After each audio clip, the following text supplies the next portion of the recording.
할렐루야. 오늘 말씀은 오바댜서 전체를 할 건데요. 설교 제목은 마음의 교만에 속은 에돔이에요. 3절부터 4절 다 찾으셨죠? 같이 읽겠습니다. 너의 마음의 교만이 너를 속였도다. 바위 틈에 거주하며 높은 곳에 사는 자여, 내가 마음에 이르기를 누가 능히 나를 땅에 끌어내리겠느냐 하니, 내가 독수리처럼 높이 오르며 별 사이에 깃들지라도 내가 거기에서 너를 끌어내리라. 여호와의 말씀이니라. 아멘. 아멘. 이제 오바댜에서 볼 건데요. 오바댜의 이게 기록자는 오바댜예요. 근데 뜻이 뭐냐면 여호와를 섬기는 자, 여호와의 종. 이게 오바댜의 뜻이 뭐라고요? 여호와의 종. 그러니까 여호와를 섬기는 자, 여호와의 종이에요. 구약 성경에 11번의 오바댜 이름이 나온대요. 근데 그 누구도 이 오바댜를 쓴 이 저자가 아니에요. 11절에서 14절, 이따가 성경을 다 볼 건데 11절에서 14절을 보면은 오바댜가 그러니까 예루살렘이 멸망하는 거 있잖아요. 586년에 BC 586년에 멸망했잖아요. 그때 목격한 사람이거나 그 시대에 살았던 사람이라고 지금 예측해요. 그리고 예언서 중에서 한 장뿐이 없기 때문에 가장 짧은 예언서예요. 제가 그때 그 표 드린 부분에서 이 오바댜를 구색이라고 그때 써서 드렸거든요. 근데 두 가지 의견이 나와요. 예전에는 거의 구색이라고 했거든요. 그래서 구색이라는 의견과 아까 제가 말씀대로 586년 바벨론에게 거룩한 성 예루살렘이 함락된 직후 배경이 오바댜가 예언한 시기일 거다 두 개가 나오는데, 그냥 주도적으로 586년쯤이다가 이제 강하게 나오기 때문에 6세기로, 근데 9세기라고 또 얘기하는 분이 있기 때문에 그냥 6세기로 지금 알아두세요. 거기 표에다가 6세기를 옆에다 같이 써주세요. 이 오바댜의 주제가 뭐냐면요. 이거는 에돔에 대한 얘기잖아요. 에돔이 심판받는다는 거예요. 그리고 이스라엘이 앞으로 구원받을 거를 다루는 거거든요. 하나님께서 이제 다음에 요나서를 볼 건데요. 요나를 니느웨를 보낼 때 회개할 기회를 주세요, 안 주세요? 주시잖아요. 근데 여기 오바댜서에서 에돔은 그런 과정이 없어요. 회개하라 과정이 없이 그냥 바로 심판하고 죄를 책망하고 그리고 심판으로 끝나요. 이게 오바댜가. 이 에돔에 대한 뜻은 뭐냐면 에서의 자손이잖아요. 에서의 나라, 야곱의 형 에서의 나라가 에돔이에요. 그 에돔인데 그 에서의 몸이 붉었다 그랬잖아요. 성경에 보면. 그래서 에서의 별명이 불다라는 뜻이거든요. 그래서 몸이 붉었고 팥죽이 붉어요 하래요. 팥죽도 붉었고요. 에돔의 수도를 그 페트라라 그래요. 페트라라 그러는데 페트라가 붉은 암석 있죠. 돌로 돼 있어요. 그 페트라라는 뜻은 바위예요. 바위. 근데 페트라를 히브리어로 셀라라 그래요. 셀라. 성경에 보면 셀라 이런 말이 나오는데 거기서 이게 이제 히브리어로 페트라고 바위란 뜻이에요. 지역적 특징을 한번 보시겠는데요. 유네스코 세계문화 있잖아요. 세계문화에서 세계 7대 불가사리 중 하나가 여기 페트라예요. 지금 이게 페트라라고 얘기해요. 7대 불가사리 중 하나고요. 지금은 요르단 있죠. 요르단 아시죠? 이스라엘 그 요단강 옆에 있는 건데 이 고대 요르단의 고대 유적지예요. 그리고 인디아나 존스 영화 보신 분 있으세요 혹시? 요즘 신세대는 못 봤나 봐. 거기에서 그때 한참 유행해. 저도 그거 오픈하는 날 보러 간 것 같아. 네, 한국에서 최후의 성전 촬영지가 여기예요. 이거 어떻게 발견됐냐면 여기가 발견된 지가 얼마 안 됐어요. 1812년에 발견됐는데 그 스위스의 탐험가에서 발견됐는데 스위스의 청년 요한 루트비아 브루크하르트라는 사람이 발견됐어요. 이 사람이 이슬람어를 구사하기 시작했고 유적지를 찾기 위해서. 그래서 완전히 이슬람인 것처럼 행사를 하면서 이 지역을 지나갔어요. 근데 이 지역을 지나면서 성지 순례를 한다고 해서 지역을 지나가는데 그 안내하는 그 이슬람 사람이 같이 이제 안내를 타고 가는 거야. 함부로 자기 혼자 못 들어가요. 근데 딱 옆을 보니까 느낌이 오는 거야. 그런 거 아시죠? 느낌이 오는 거야. 저기 뭐 느낌이 있다. 그랬더니 저기를 한번 가보자 그랬어요. 그랬더니 이 사람이 안 된대. 거기는 아무나 가는 게 아니래. 성지라 그러면서 절대로 외국 사람 못 들어간대요. 그래가지고 이 사람이 꾀를 낸 거야. 그래, 나도 이게 성지순례를 왔으니까 여기 가서 성지순례를 하기 위해서 왔으니까 한 번만 꼭 들어가게 해달라는 거예요. 그래서 간 게 여기예요. 근데 거기에 사람이 살고 있었는데 이 사람들이 그 지역에 알고 있었던 거예요.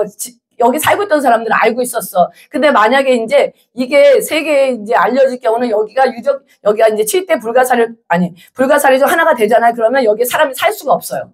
유적지에서 할 수가 없잖아요. 그렇기 때문에 다 숨겼어. 아는 그 사람들이, 지역 사람들이. 그래서 이 사람이 가서 짧은 시간, 그러니까 의심을 하잖아요. 사람 의심을 하니까 짧은 시간에 들어갔다 나오면서 엄청난 글을 썼어. 그러면서 이제 여기가 에돔이다. 이제 페트라. 이렇게 이제 발견이 된 거예요. 발견이 돼서 이제 이때 1817년에 12년에 이 사람에 의해서 발견됐고요. 염해 아시죠? 사해, 데드시. 데드시예요. 소금이 마서 물에 둥둥 뜬다는데 얘기하는 거예요. 거기서 80km 떨어져 있어요. 거기가 다 이제 이곳은 바위산으로 둘려 있어요. 바위산. 왜냐하면 바위산으로 둘렸기 때문에 적군이 들어와도 적군이 쉽게 점령할 수 없기 때문에 천연 요새를 자랑하며 바위를 의미하는 페트라라는 이름으로 불렸어요.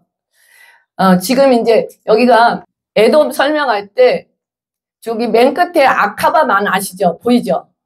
거기 끝부터 저기 이제 아까 데드시 있죠? 여기서는 이제 잘 안 나오는데 데드시 사해까지가 전체가 에돔 지역이에요. 제가 이제 아카바만이 뭐냐면 우리 이제 학생들 왔으니까 바닷물이 육지까지 들어온 거야. 그래서 이제 해안으로 무역을 하기 위해 좋은 걸 아카바만이라고 얘기해요. 거기까지 위치가 넘겨주세요. 지금 지역을 보면은 거의 산악지대잖아요. 아까하고 비교되시죠? 그 다음 넘겨주세요. 여기는 사해부터 아카바만까지 이르는 험악한 산악지대였고요. 원래는 원주민 호로 족속이 살았어요. 호리 족속이. 호리 족속이 살았는데, 호리 족속을 추방하고, 에돔 있잖아요. 에서 있잖아요. 에서가 그 지역을 차지한 거예요. 그래서 세계사와 이제 우리가 예수님의 구속사가 같이 가고 있는데요. 이건 뭐냐면 다음 거 보여주세요. 이게 지금 들어가는 입구거든요. 이건 뭐냐면 지각 변동에 의해서 바위가 저렇게 쪼개진 거예요. 사람이 쪼갠 게 아니라 지각 변동에 의해서 바위가 쪼개졌고 지진 때문에 쪼개졌다고 얘기도 해요. 그리고 바위산을 다음 거 보여주세요. 바위산을 반쯤 깎아서 만든 거예요. 저기가 돌을 깎아서 집을 만든 거예요. 산을 깎아서. 산을 깎아서 무덤을 만들고 그러니까 돌산을 깎아서 무덤을 만들고 집을 만들고 그런 거예요. 거기다 집을 지은 게 아니라 깎아서 만든 거거든요. 그리고 수많은 험악한 좁은 골짜기가 있어요. 좁은 통로가 있는 산으로 둘러싸여 있어요. 여기 보면은 지금 유적지는 다른 나라가 점령을 하면서 그 사람들이 남긴 거예요. 근데 이제 그 전에 어느 정도는 이제 가지고 있었겠죠. 800m 이상의 고지대예요. 아주 높은 지역에 있어요. 그래서 이제 점령하기가 힘든 높은 지역에 있어서 왕의 대로라고 들어보셨어요? 그러니까 무역을 할 때 해안길 있죠. 블레셋 그쪽에 해안길로 가고 그다음에 아주 산악지대인 왕의 대로가 있어요. 왕의 대로로 지나갔는데 이 왕의 대로는 전에 거. 이게 지금 빨간 선이 왕의 대로길이에요.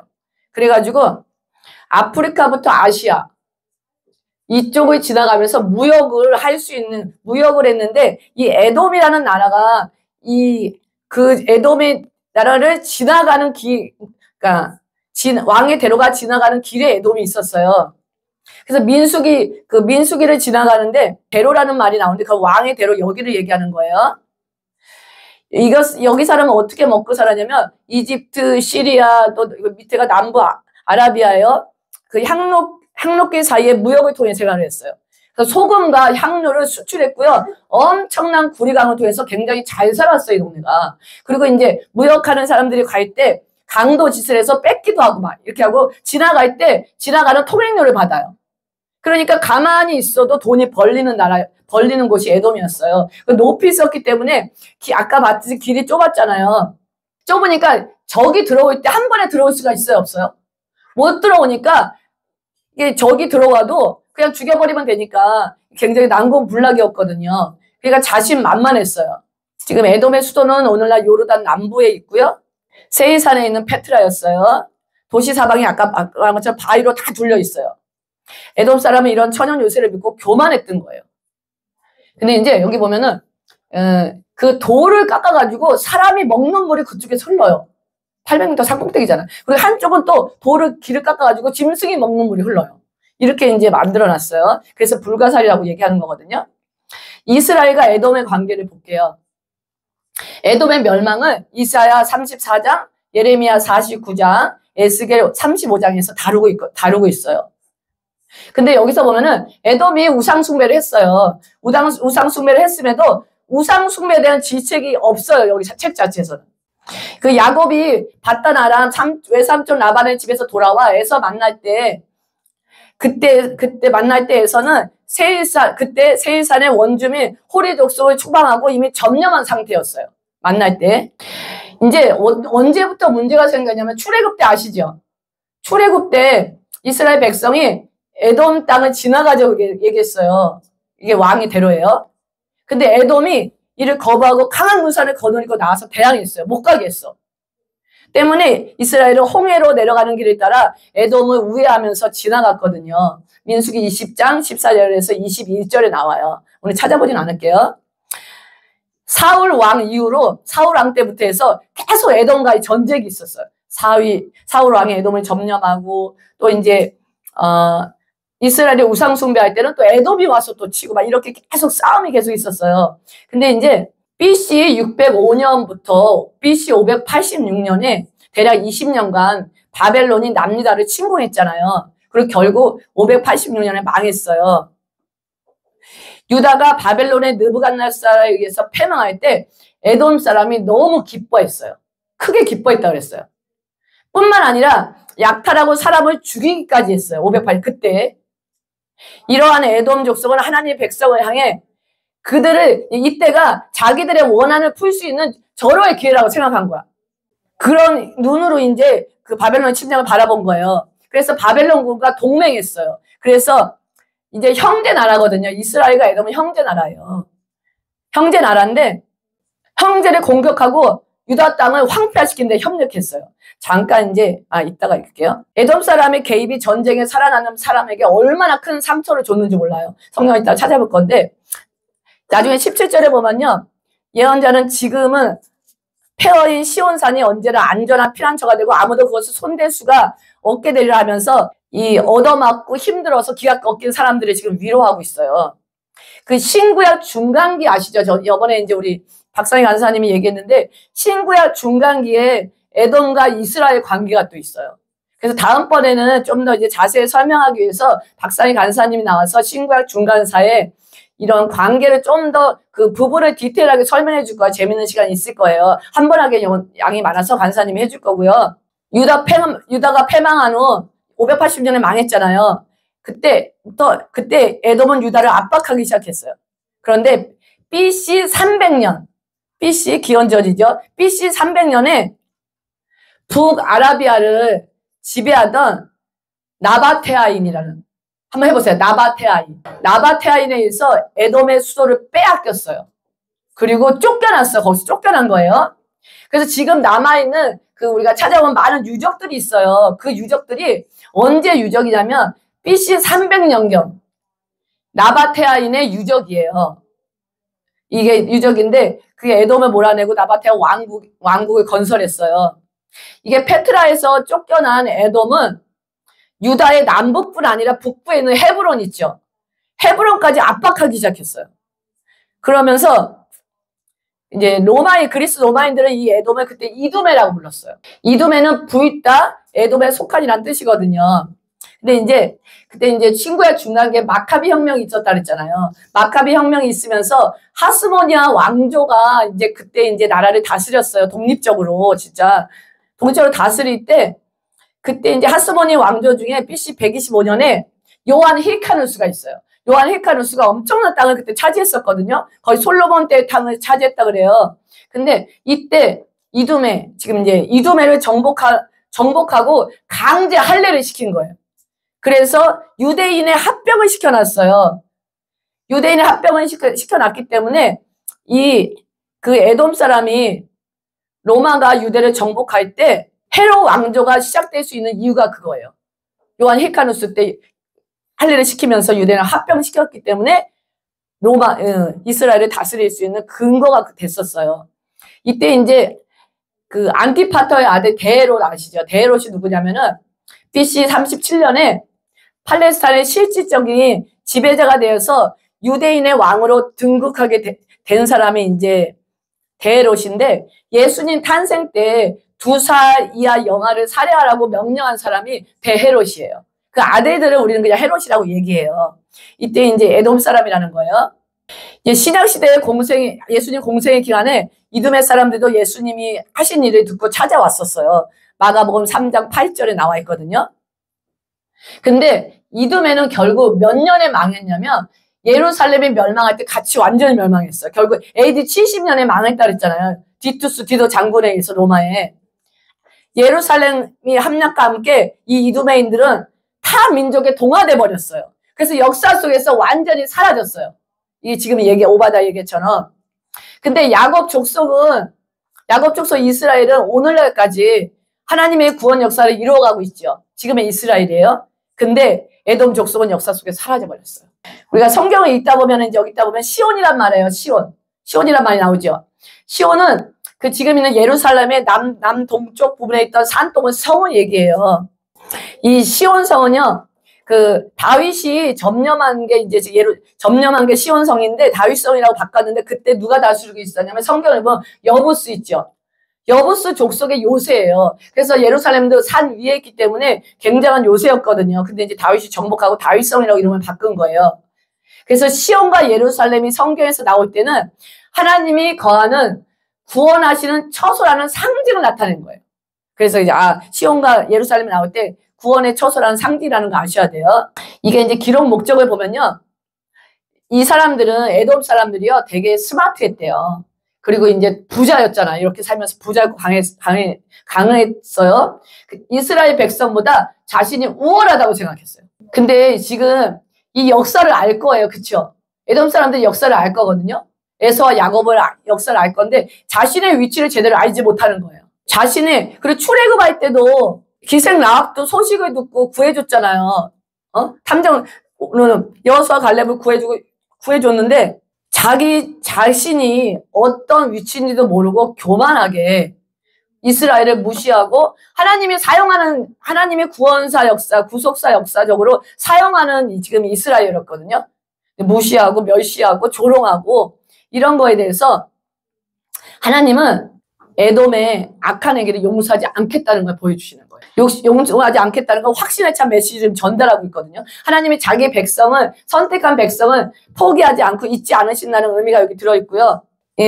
이스라엘을 괴롭힌 그들의 악행을 보고 자신의 백성들을 회복시킬 거라는 거. 그리고 마지막에는 하나님의 승리와 회복을 약속하시는 거예요. 지금 선지서가 마지막에 비슷하게 가요. 마지막 날 하나님의 승리와 회복이에요. 그래서 우리가 저번에도 얘기했듯이 우리가 어떤 위치에 있냐 굉장히 중요해요. 어떤 마음을 가지고 있냐. 내용을 보면서 이제 전체적으로 보겠습니다. 오바다 1장부터 보시겠어요? 1장부터 9절을 나눌게요. 1장 1절부터 9절을 보면은요, 에돔 심판을 선고하는 거예요. 하나님께서. 그래서 1절을 한번 읽어보시겠습니다. 시작. 오바다의 묵시라. 주 여호와께서 에돔에 대하여 이같이 말씀하시니라. 우리가 여호와께로 말미암아 소식을 들었나니 곧 사자가 나라를 가운데 보내심을 받고 이르기를 너희는 일어날지어다. 우리가 일어나서 그와 싸우자 하는 것이라. 아멘. 이거 쉬운 성경으로 돼 있죠. 쉬운 성경을, 왜냐면 우리 학생들도 있어서 좀 말이 어렵더라고요. 쉬운 성경으로 같이 한번 읽어보겠습니다. 시작. 이것은 오바다가 받은 계시입니다. 주 여호와께서 대하여 오바다에게 이렇게 말씀하셨다. 주께서는 여러 민족들에게 전령들을 보내셨고 주께 보내심을 받은 너희는 일어나라. 이제 우리 모두가 에돔을 치러 가자 하였다. 아멘. 그러니까 여호와께서 온 나라에 사자를 보내시며 일어나 에돔을 치러 가자 라고 말씀하시는 걸 우리가 들었다. 여기서 사자를 볼 때는 천사들을 얘기해요. 치러 가는 거예요. 이제 그 다음에 이제 2절 보시겠습니다. 같이 읽으시겠습니다. 시작. 보라, 내가 너를 나라들 가운데서 매우 작게 하였으므로 내가 크게 멸시를 받느니라. 이제 하나님께서 나라들 가운데서 이제 교만했기 때문에 작게 한다는 거예요. 멸시를 받는다는 거거든요. 오늘 읽으신 말씀인데 3절 읽으시겠습니다. 시작. 너의 마음의 교만이 너를 속였도다. 바위 틈에 거주하며 높은 곳에 사는 자여, 내가 마음에 이르기를 누가 능히 나를 땅에 끌어내리겠느냐 하니. 보세요. 여기서 보면 마음의 교만이라고 했죠. 마음의 교만이 너를 속였대요. 뭐가 속였다고요? 교만이 너를 속였대요. 이게 뭐냐면 이렇게 교만해 있는 사람은 자신이 교만한지도 모르는 거예요. 교만을 아는 사람도 있지만 자신하면서도 이게 당연한 거라고 생각하는 거야. 그래서 내 마음의 교만이 나를 속여가지고 교만하게 행동을 한다는 거예요. 여러분 삶 속에서 어떠세요? 제가 보니까 교만은 각자 나름대로 표현 방법이 다 달라요. 자신 안에 교만이 어떻게 나오는지 아셔야 돼요. 교만하다는 건 뭐냐면 자신이 다 할 수 있다는 거야. 자신이 잘한다고 고백하는 거거든요. 그리고 다른 사람을 나보다 낮게 못하게 여기는 거거든요. 존중하지 않은 거거든요. 어떠세요? 우리 학생들 어떠세요? 다른 사람 볼 때 교만함이 올라오세요? 안 올라오세요? 그리고 우리가 어떤 일을 잘했을 때 또 하나님 앞에서, 근데 정말 교만 무서워요. 하나님이 결론은 그건 것 같아요. 교만을 다 처리하고 계세요. 각 사람 안에. 자기 힘으로 할 수 있다는 교만. 그래서 교만하지 않으면 이런 과정이 없겠죠. 그런데 우리가 거룩해졌다가도 교만해져. 또 겸손해졌다가도 교만해져. 저는 하나님 일할 때 어떠세요? 계속 겸손함으로 일하세요? 직장에서 일할 때 어떠세요? 아니면 가정에서 자녀를 대할 때, 부모를 대할 때, 서로 부부간에 대할 때 어떠세요? 무시 많이 되지 않으세요? 순간적으로? 근데 이제 갈수록 줄어들잖아요. 무시 많이 돼요. 근데 우리가 다른 거는 이제 사랑과 사랑과의 관계잖아요. 사랑과 사랑과의 관계인데 하나님 안에서 교만할 때가 있다는 걸 아셔야 돼요. 내가 하나님 일을 하면서, 하나님 일이라는 게 뭐 전부 다가 하나님 일이죠. 우리 교회 사는 일 모두가 하나님 일이에요. 하나님 일을 하면서 얼마나 내가 귀한 일을 하고 있는지, 얼마나 감사한 일을 하고 있는지, 이게 은혜가 우리가 어릴 때하고 장성할 때 다르거든요. 얼마나 영광인지가 자꾸 느껴지셔야 돼요. 하나님 일하면 힘들 때도 많아요. 준비하고 하는 거 얼마나 힘들어요. 힘든데, 힘들지만 이 힘든 걸 할 수 있다는 게 얼마나 거룩하고 영광인지. 그렇게 느껴지세요? 안 느껴지세요? 우리가 정말 조심해야 될 게 내가 해주는 것처럼. 그잖아. 남자들 돈 벌어가지고 내가 먹여 살리는 것처럼 하면 막 얼마나 그래요? 어? 근데 우리가 사역할 때도 마찬가지야. 사역할 때도 내가 하나님께 해주는 것처럼. 근데 그럴 때 다 내려놓으세요. 저는 그래. 다 내려놓으세요. 다 내려놓으시고 예수님의 보혈의 그 은혜를 다시 받아야 돼요. 이게 1시간을 내려놔도 돼요. 하루를 내려놔도 돼요. 다시 받으셔야 된다는 거예요. 그걸 잡아낼 수 있는 능력이 있으셔야 돼요. 내가 지금 교만해졌는지 안 교만해졌는지 내가 그걸 잡아낼 수 있는 능력 있죠. 제가 그랬잖아요. 영적이라는 거는 갑자기 하나님이 너 교만해? 이렇게 말씀하는데 못 들을 수도 있지만 그 안개, 제가 항상 안개가 쫙 올라오듯이요. 내 안에서 쫙 올라와요. 쫙 올라와. 무슨 말인지 이해되시죠? 자, 우리 아이들도 마찬가지야. 쫙 올라와서 교만해져. 다른 사람 비판하고 정죄하고 조금만 잘나면 잘난 척하고 막. 쟤는 되게 못난 것 같고 나는 잘난 것 같고 그 엄마 아빠 영어도 못한다고 되게 못난 것 같고 이렇게 막 영어 못한다고 무시하고 막 잡아내셔야 돼요.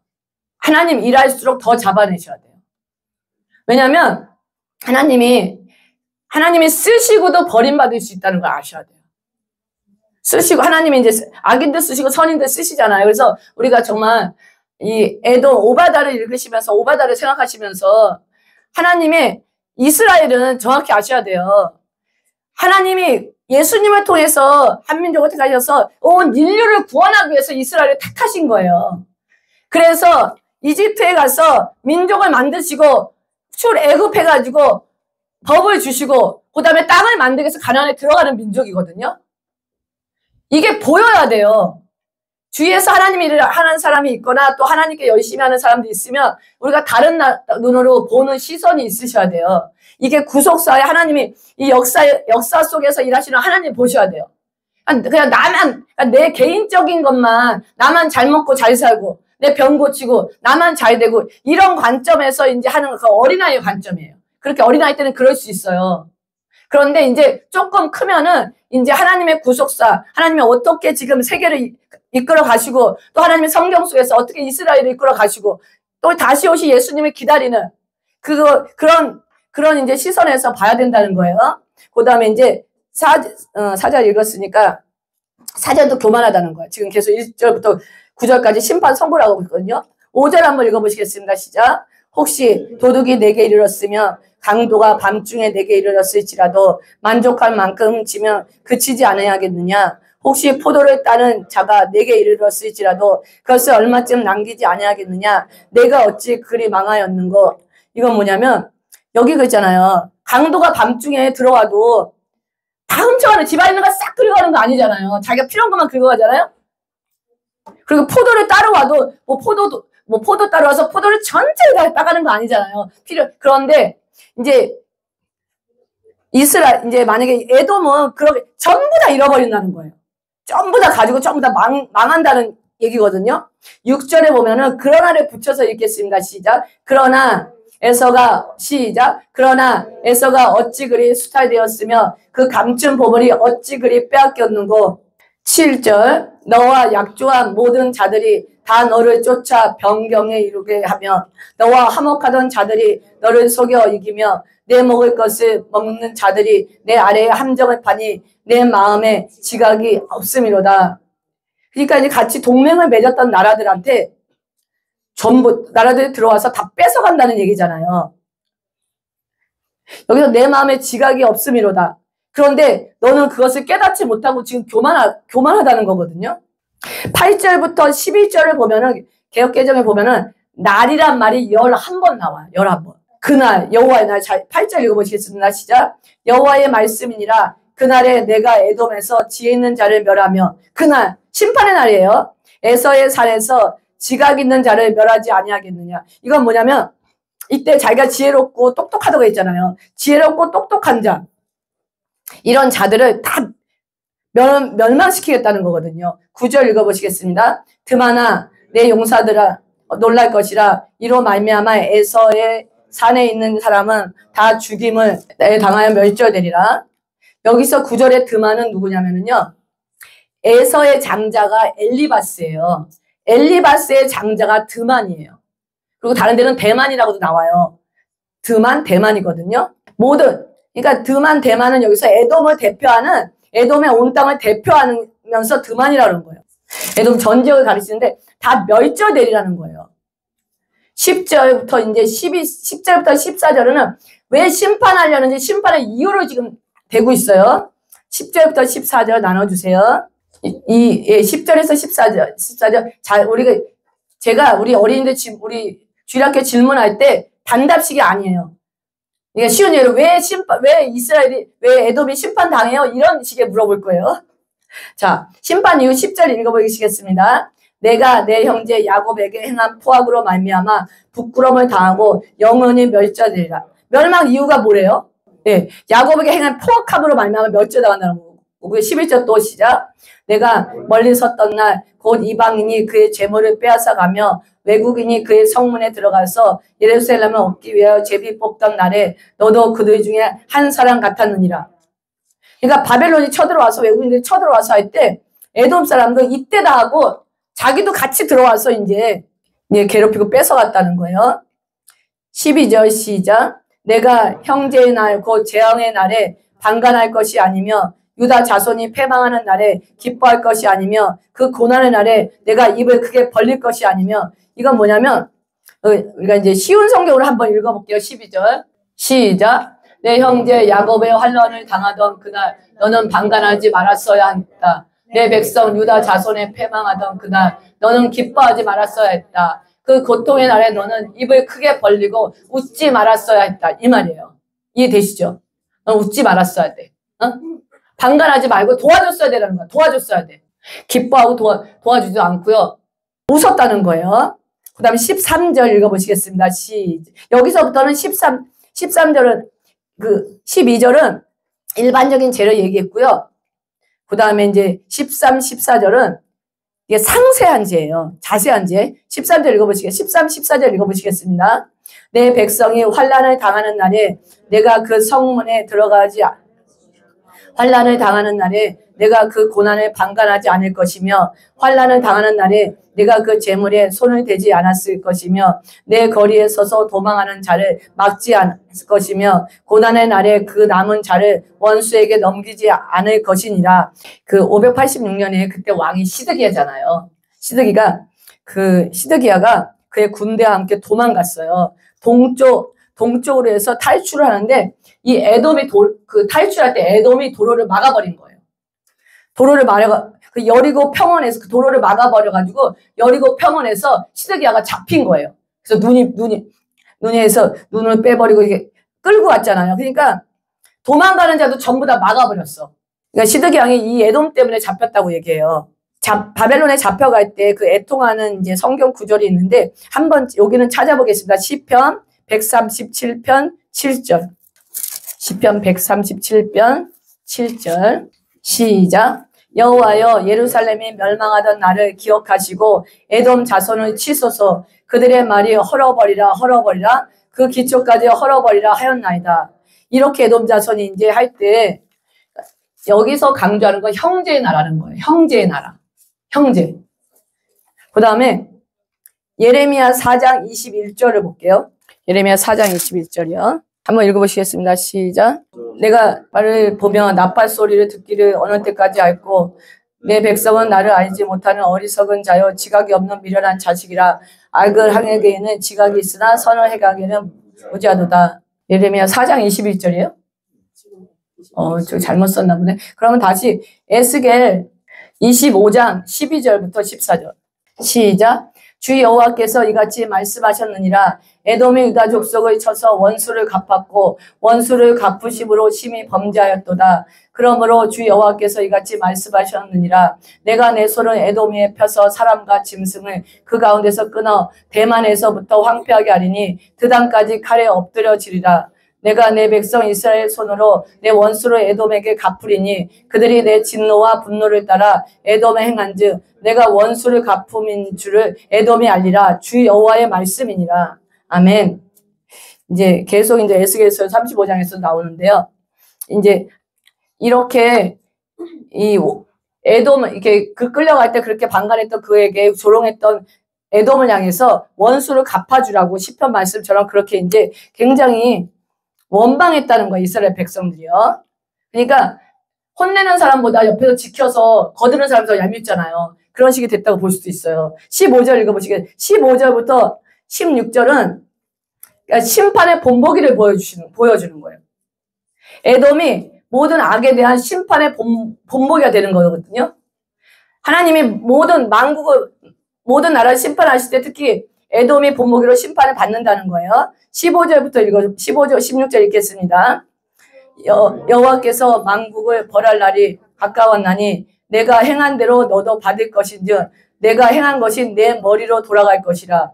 너희가 내 성산에서 마신 것 같이 만국인이 항상 마시리니 곧 마시고 삼켜서 본래 없던 것 같이 되리라. 아멘.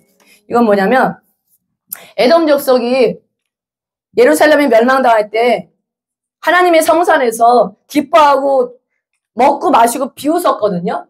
근데 이제 다른 나라들이 에돔 족속을 이제 침략하고 파괴하고 노력할 것이라는 거예요. 그래서 똑같이 예루살렘과 사도가 똑같이 해주고요.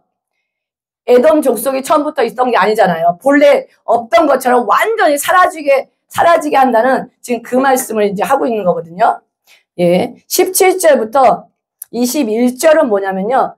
시온의 구원이에요. 시온. 하나님이 거하시는 곳을 아까 시온이라고 얘기한다 그랬잖아요. 시온과 예루살렘인데 시온의 구원이에요. 17절 한번 보시겠습니다. 시작. 오직 시온산에 피할 자가 있으리니 그 산이 거룩할 것이요 야곱 족속은 자기 기업을 누릴 것이며 18절 야곱 족속은 불이 될 것이며 요셉 족속은 불꽃이 될 것이라. 에서 족속은 지푸라기가 될 것이라. 그들이 그들 위에 붙어서 그들을 불사를 것인즉 에서 족속에 남은 자가 없으리니 여호와께서 말씀하셨느니라. 그러니까 야곱 족속은 지금 유다 민족을 얘기해요. 그리고 요셉 족속은 이스라엘, 북이스라엘을 지금 얘기하거든요. 야곱 족속이 불이 되고 요셉 족속이 이스라엘이 불꽃이 되어서 다 태워버린다는 거예요. 에서 족속은 지푸라기라는 거거든요. 멸망시켜버리겠다는 거예요. 그 다음에 이제 19절을 보시겠습니다.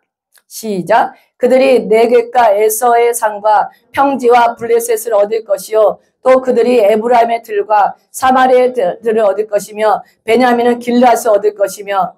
이제 이스라엘 백성이 네겝과 에서의 산과 그 지역을 다 얻을 거라는 얘기예요. 20절. 사로잡혔던 이스라엘의 많은 자손은 가나안 사람에게 속한 이 땅을 사르바까지 얻을 것이며 예루살렘에서 사로잡혔던 자들, 스바랏에 있는 자들은 네겝의 성을 얻을 것이니라.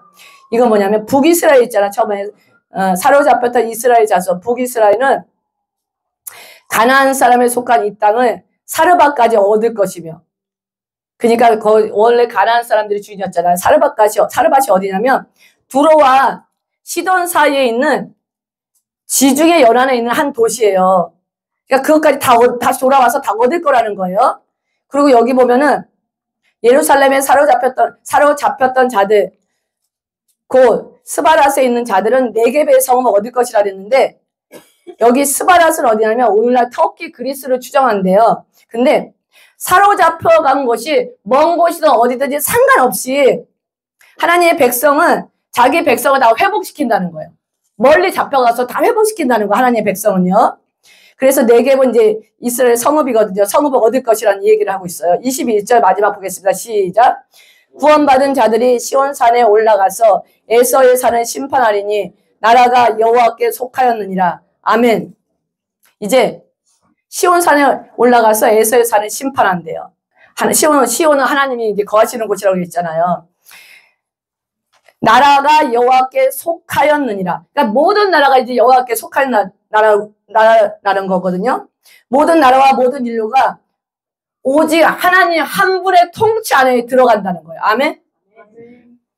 하나님 한 분의 통치 안에 들어간다는 거. 지금 우리가 흩어져 이렇게 있지만 이제 하나님이 온전한 통치자로서 우리가 그 안에 들어간다는 거예요. 이 에돔의 멸망을 보고받아 이제 한 장짜리인데 굉장히 강력하게 메시지를 전하고 있어요. 에돔의 멸망은 온 인류의 교만 있죠.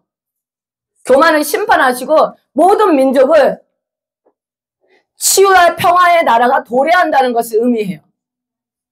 우리가 이제 그 나라를 사모하면서 가고 있잖아요. 이것이 오바다에 대한 건데 여기에서 또 굉장히 강하게 이제 하나님이 이제 지금 이제 말씀하시는 분이 교만이에요. 교만. 어디의 교만이요? 에돔의 교만? 에돔의 교만을 강하게 오바다 자체에서는 얘기해요.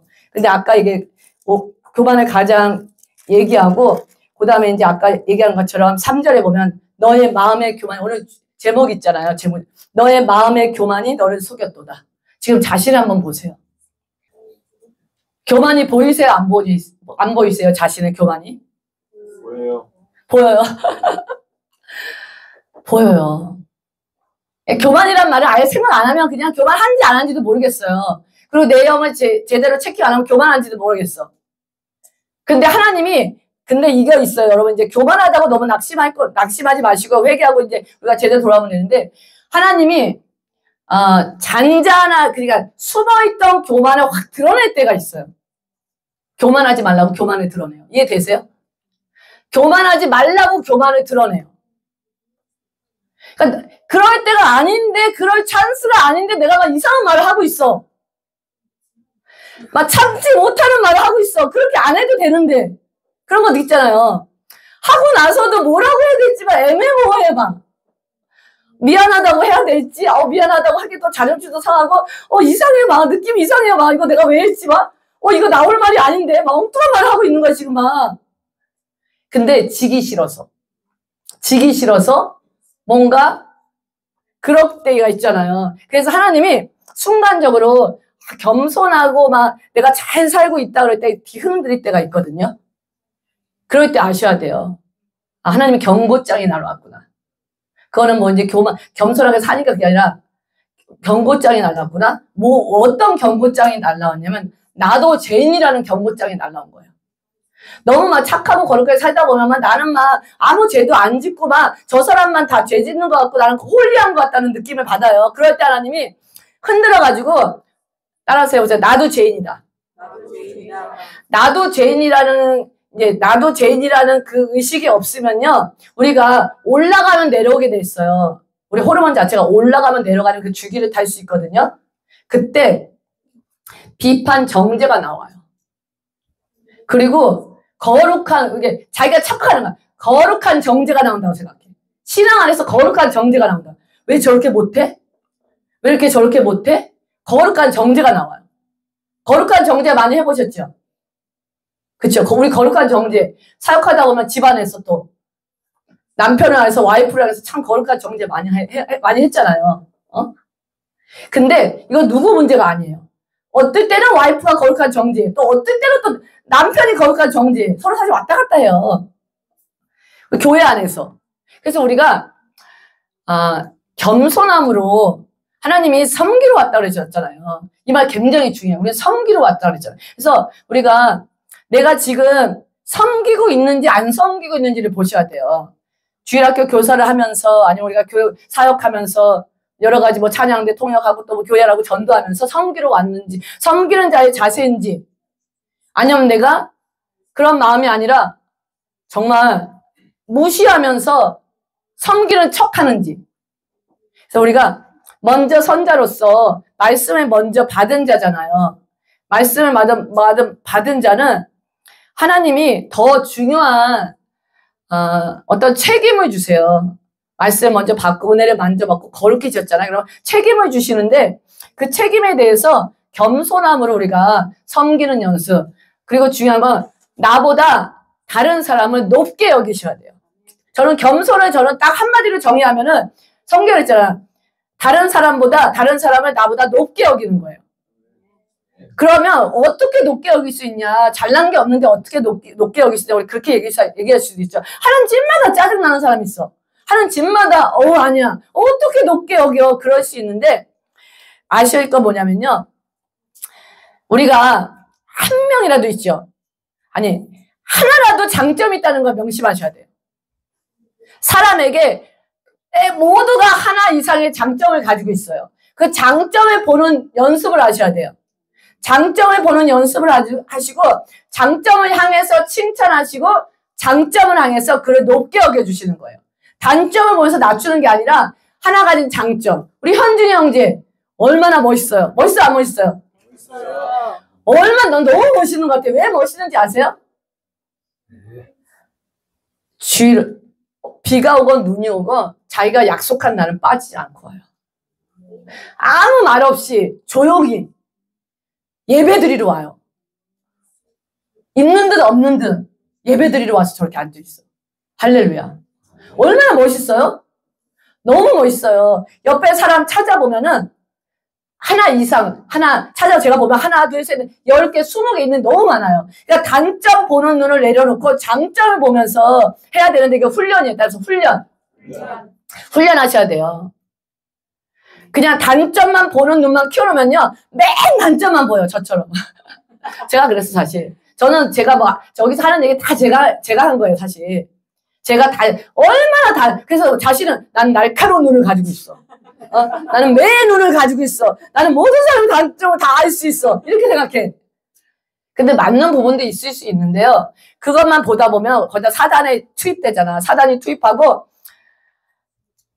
자랑 끝도 단점으로 끝나요. 그래서 저는 저 자신을 엄청 훈련하고 있어요. 지금도 계속 훈련하고 있어요. 보니까 훈련은 한 번에 끝나는 게 아니에요. 죽을 때까지 훈련이더라고. 그래서 우리가 이제 자신의 교만이 자신을 속인다는 걸 명심하세요. 자신을 속여서 진짜 잘난지 알게 만드는 거예요. 그래서 자신의 교만이 자신을 속이지 않게 항상 오바다를 기억하시면서 하나님이 얼마나 교만을 싫어하시는지 기억하셔야 돼요. 교만하면 망해요. 우리 망하면 안 되잖아요. 그래서 어떤 성공을 이루고 그다음에 어떤 걸 잘했을 때, 그다음에 이제 뭐 돈이 많아졌을 때, 사업이 잘 됐을 때, 잘 된 게 있을 때, 또 이제 잘 된 게 없어도 교만해지는 건 순식간이야. 순식간이야. 제가 교만을 많이 봐서 교만의 방법에 대해 너무 잘 알아요. 어떨 때 교만이 오는지 아주 잘 알아요. 그래서 내가 매 눈으로 저 사람 교만한가 안 한가 제가 너무 많이 경험해서 잘 파악해요. 잘 파악하는데 말을 안 해요. 기도만 해주고 있어요. 왜 말을 안 하는지 아세요? 하나님이 하세요. 하나님이 다 처리하세요. 일을 하나 저질러 일이 생기게 만들어서 교만을 확 꺾어요. 그러니까 굳이 저는 막 가서 말할 필요도 없어. 왜냐면 상하잖아. 마음 상하잖아. 그러니까 기도만 해줘야 돼. 잘 통과할 수 있게. 여러분 아셨죠? 잘 통과할 수 있게 기도해 주시고, 기도해 주시는 시간 되시길 바랍니다. 오늘 그냥 기도하실 건데요. 하나님, 저는 항상 자신의 교만을 드러내달라고 해보세요. 자신의 교만을 다 드러내주세요.